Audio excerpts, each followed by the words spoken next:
oğlum seni ağlatmadın sanmamı da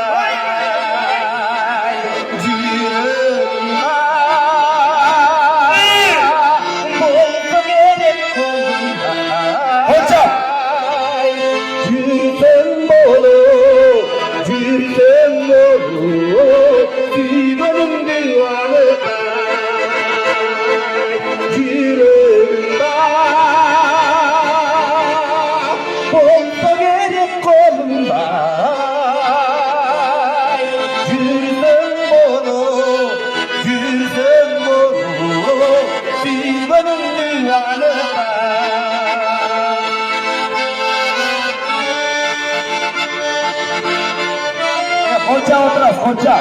Koştum, bizimle oturganı geldik de. Çılga, iyilet de.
Konça, konça.